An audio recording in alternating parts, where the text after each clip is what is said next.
Hello everyone, कैसे हैं आप सभी। अड्डा 24/7 के प्लेटफॉर्म पर मैं आयुष दुबे आप सभी का स्वागत करता हूं। इतिहास के एक बेहद महत्वपूर्ण सेशन के साथ हम यहां उपस्थित हुए हैं। आज हम तुगलक डायनेस्टी के बारे में पढ़ने वाले हैं, तुगलक वंश के बारे में पढ़ने वाले हैं। 1320 से लेकर 1412 तक हमें तुगलक वंश देखने के लिए मिलता है। तुगलक के पहले कौन थे? तो खिलजी वंश का जब पतन हो रहा है, देखो आप जानते हैं कि 1206 से 1290 तक ममलूक डायनेस्टी चलेगी और 1290 से 1320 तक खिलजी डायनेस्टी चलेगी। और खिलजी डायनेस्टी के डिक्लाइन के बाद हमें तुगलक डायनेस्टी देखने के लिए मिलेगी। तुगलक वंश में केवल 3 ही ऐसे शासक हैं जिनके बारे में हमें डिटेल में पढ़ना है।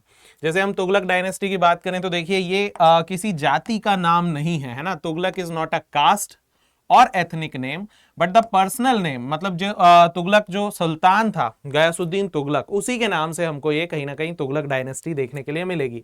और इब्न बतूता जो एमबीटी के टाइम पर आया था, मोहम्मद बिन तुगलक के समय पर आया था, मोरक्को का यात्री था, अफ्रीका से आया था, रहला नाम की किताब लिख रहा है।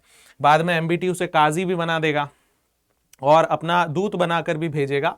तो वो तुगलकों के बारे में क्या कह रहे हैं कि ये करोना जाति के हुआ करते थे। ठीक है, 3 प्रमुख शासक की हमें बात करना है। एक है गयासुद्दीन तुगलक, एक है मोहम्मद बिन तुगलक, एक है फिरोज शाह तुगलक। सबसे लंबे समय तक ये दिल्ली पर शासन कर रहे हैं। लॉन्गेस्ट स्पान है इनका, लगभग 94 ईयर्स तक ये शासन कर रहे हैं। बाद में फिर कुछ कमजोर उत्तराधिकारी आएंगे और कमजोर उत्तराधिकारियों के साथ में तैमूर लंग का भी आक्रमण हो रहा होगा तुगलक वंश के ही शासन काल में, जिसके कारण तुगलक वंश पतन की ओर अग्रसरित हो जाएगा। तुगलक वंश का जो है हमें पतन होता हुआ दिखेगा। चलिए आगे बढ़ते हैं। सबसे पहले बात करते हैं पहले शासक की, जिसका नाम है गयासुद्दीन तुगलक। चलो गयासुद्दीन तुगलक की बात करते हैं। तो गयासुद्दीन तुगलक, इसी का एक नाम है गाजी मलिक, यानी इसी का नाम है, मतलब यही गाजी की उपाधि भी धारण कर रहा है, तो इसका नाम क्या हो जा रहा है? गाजी मलिक हो जा रहा है। 1320 के आसपास खुसरो शाह को पराजित कर रहा है और तुगलक वंश की स्थापना कर रहा है। उसके पहले वो दीपालपुर पंजाब का गवर्नर हुआ करता था। बहुत सारे ऐसे शासक हैं दिल्ली सल्तनत में जिनकी उत्पत्ति या जिनकी जो माता है ना वो हिंदू रही हैं। वैसा ही एक ये भी था, इसकी भी माता जो थी वो हिंदू रही थी। और दिल्ली का पहला ऐसा सुल्तान है जो मंगोलों को पराजित करने के लिए अपने नाम के साथ गाजी लगा रहा है।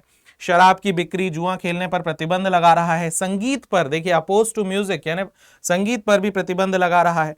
और ये उदारता की नीति को थोड़ा सा अपना रहा है। बर्नी इसके बारे में सारी बातें कर रहा है। और ये उतना कठोर या उतना हम कहें कि कट्टर शासक हमें नहीं देखने के लिए मिलेगा। कृषकों के प्रति, यानी जो किसान हैं उनके लिए किसान फ्रेंडली रूलर का एक टाइटल इसे दिया जाता है। ठीक है, उपज कितना है? तो 1/10, 1/11 के आसपास ये लैंड रेवेन्यू ले रहा है। और भूमि नाप के लिए अलाउद्दीन की प्रथा उसने त्याग दी थी, नस्क प्रथा को फिर से उसने शुरू कर दिया था। तो बहुत सारी चीजें वो कर रहा है। सिंचाई हेतु नहर निर्माण, ये देखिए, first sultan to construct canals, यानी इरिगेशन के लिए अलग अलग नहरों का भी ये निर्माण कर रहा है। अगर मोटा मोटा तौर पर देखें, यहाँ हम यदि मुख्य मुख्य बातों में देखें तो निश्चित तौर पर ये थोड़ा उदार प्रवृत्ति का शासक है और थोड़े काम ऐसे कर रहा है जो वेलफेयर की तरफ हमें करते हुए दिख रहे हैं। बर्नी इसकी प्रशंसा में लिख रहा है, इसके टाइम पर लगभग हर व्यक्ति, इवन बेगर्स, सब किसी ना किसी काम में लग गए थे। तो इस तरीके का पूरा एक शासन हमें गयासुद्दीन तुगलक के बारे में दिखाई दे रहा है। और शहजादा जौना खां था इसका, जिसे इसने दक्षिण विजय के लिए भेजा था। यही जूना खां आगे चल करके हमें एमबीटी के रूप में दिखाई देगा।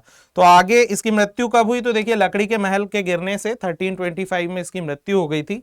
और इब्न बतूता मानता है कि इसकी मृत्यु में जो जूना खां था, जौना खां, वही जिम्मेदार है। आगे चलकर यही जो जौना खां है ये मोहम्मद बिन तुगलक के रूप में हमें शासन करता हुआ दिख रहा है।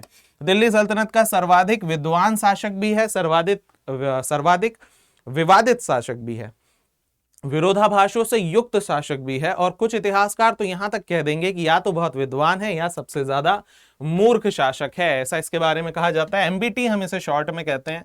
उपनाम अब्दुल मजीद है। बलबन के लाल महल में अपना राज्याभिषेक यानी कोरोनेशन ये करवा रहा है। उसके बाद अगर हम देखें तो इसके समय पर देखिए अलग अलग मंगोल आक्रमण भी हमें देखने के लिए मिल रहे हैं। राजमुंद्री अभिलेख में जूना खां या एमबीटी को दुनिया का खान कहा गया है। बहुत सारी अलग अलग नाम आपको इसके बारे में देखने के लिए मिलेंगे। सबसे मुख्य जो है, इसके समय पर बहुत सारी योजनाएं आ रही हैं, अलग अलग प्लानिंग्स इसके समय पर हो रही हैं। तो एमबीटी का शासनकाल वो शासनकाल है जिसे हम योजनाओं का काल कहते हैं। अलग अलग योजनाएं आ रही हैं। अब ये योजनाएं या प्लानिंग जो है ये सफल हैं असफल हैं, ये तो बहुत सारी चीजें, हालांकि अधिकांश योजनाएं जो थी, अधिकांश इसकी जो प्लानिंग है वो अनसक्सेसफुल है। फिर इतिहासकार इसे कह रहे हैं कि या तो ये अपने समय से काफी आगे की बातें सोचा करता था, इसलिए इसकी योजनाएं विफल हो गई। तो देखो इसकी प्रमुख योजनाएं कौन कौन सी हैं, प्रोजेक्ट्स कौन कौन से हैं। जैसे दोआब क्षेत्र में इसने टैक्स को इंक्रीज कर दिया था 1325-26 के आसपास। अपनी राजधानी को इसने दिल्ली से देवगिरी स्थानांतरित किया था, दौलताबाद नाम रख दिया था और राजधानी चेंज कर दिया था। दक्षिण पर नियंत्रण रखना चाह रहा था, दिल्ली से दूरी अधिक थी, ज्योग्राफिकल रीजन था, उस कारण राजधानी परिवर्तित कर रहा है, लेकिन ना ही उसके अधिकारियों ने समर्थन किया, ना ही ज्योग्राफी ने समर्थन किया, ज्योग्राफी ने साथ दिया और कहीं ना कहीं ये फेल होता हुआ हमें दिख रहा है। सांकेतिक मुद्रा या टोकन करेंसी भी ये ला रहा है 1329 में। उसके बाद खुरासान एक्सपीडिशन यानी खुरासान अभियान का ये प्लान बना रहा है, कराचील अभियान का ये प्लान बना रहा है। दोनों की दोनों ये हम मान के चलें कि सारी योजनाएं उसकी विफल हो गई।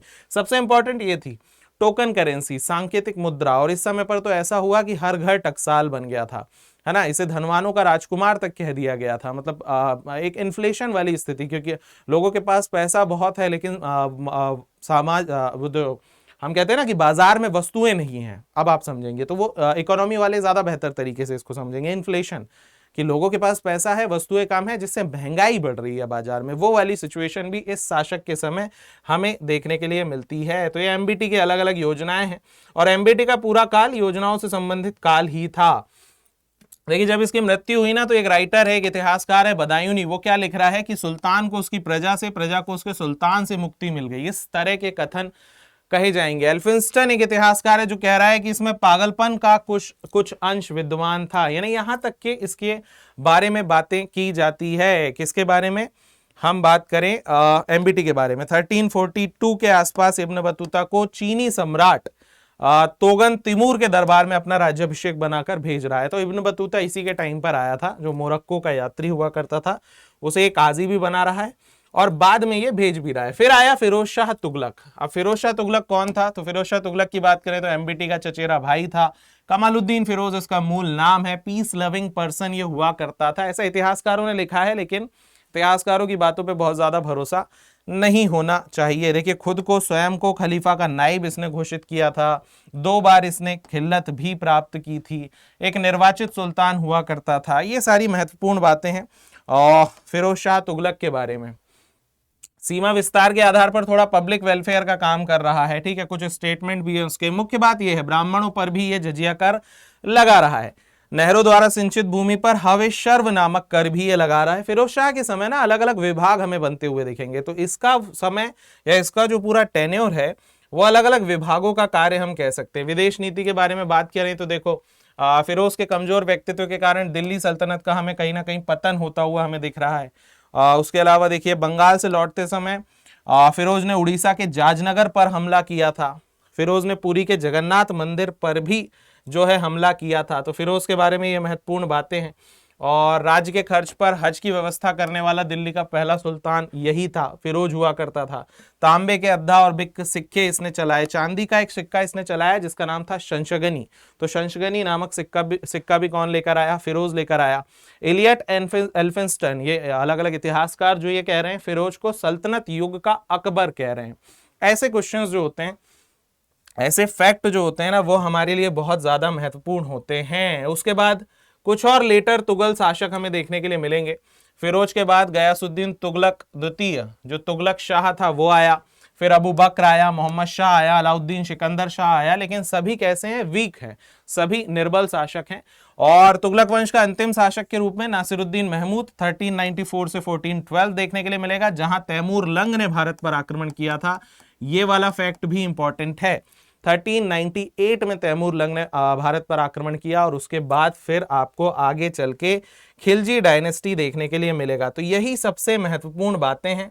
4 प्रमुख शासक की हम बात करते हैं, गयासुद्दीन तुगलक, मोहम्मद बिन तुगलक, फिरोज तुगलक, और अंतिम तुगलक शासक के रूप में हमें कौन देखने के लिए मिलता है, तो नासिरुद्दीन महमूद देखने के लिए मिलता है। ठीक है भाई, तो तुगलक वंश से संबंधित ये सारी महत्वपूर्ण बातें हैं। और अभी तक यदि आप अड्डा 24/7 के साथ नहीं जुड़े हैं और अड्डा 24/7 के साथ पढ़ाई नहीं कर रहे हैं, तो भाई आप गूगल पर जाएं, है ना, और या तो आप डिस्क्रिप्शन में अड्डा की एप्लीकेशन आपको मिल जाएगी, तो अड्डा की एप्लीकेशन से आप अड्डा 24/7 को डाउनलोड कर सकते हैं, या अड्डा 24/7 की वेबसाइट पर भी आप जा सकते हैं। कॉलेज एंट्रेंस एग्जाम पे जब आप क्लिक कर रहे होंगे तो आपको यहाँ पर CUET PG दिख जाएगा, और जिस भी डोमेन की आप तैयारी कर रहे हैं उस डोमेन को सेलेक्ट करेंगे, उस डोमेन से रिलेटेड कोर्सेज आपको यहाँ पर दिख जाएंगे। महापैक भी है, अल्टीमेट 3.0 बैच भी है जो अभी नया शुरू हुआ है, इसी हफ्ते से इसकी क्लासेस शुरू हुई हैं, है ना। लाइव क्लासेस है, इंटरेक्टिव क्लासेस है, जहां हम इन सारी चीजों को डिटेल्ड पढ़ रहे होते हैं। आपको केवल बैच पर क्लिक करना है, ठीक है। बैच के जो भी प्राइजेस हैं बाय नाउ पर आप जाइए, और फॉर बेस्ट प्राइजेस आपको क्या करना है, यहां जहां कूपन कोड का आपको ऑप्शन आ रहा है, आप वहां पर AD22 कोड का इस्तेमाल कर सकते हैं फॉर बेस्ट प्राइस। और जितना जल्दी हो सके ना, अब मुझे लगता है कि अब वो समय आ गया है कि अब आपको सिस्टमेटिकली तैयारी शुरू कर देनी चाहिए। एक सिंगल सोर्स पर ट्रस्ट करते हुए तैयारी को सही दिशा आप दे देना चाहिए, क्योंकि समय बहुत जल्दी गुजर रहा है। अब आपके पास इतना समय नहीं है। अब यदि आप डिले करेंगे तो सिलेबस बड़ा है, और बड़े सिलेबस को कवर करने के लिए आपको समय देना होता है। टीचर देखिए, आप ये भी कर सकते हैं कि आप एक महीने में फिर बहुत सारी चीजों को पढ़ें, लेकिन फिर वो आपके लिए काम की नहीं होगी। तो ज्यादा बेहतर है कि जितना जल्दी हम तैयारी करें उतना अच्छा है। तो AD22 कोड का इस्तेमाल कीजिए फॉर बेस्ट प्राइस। और भी कोई भी डाउट है बैच से रिलेटेड तो आप ayush.dube@adda247.com इस पर आप मेल कर सकते हैं, मुझसे कंसल्ट कर सकते हैं।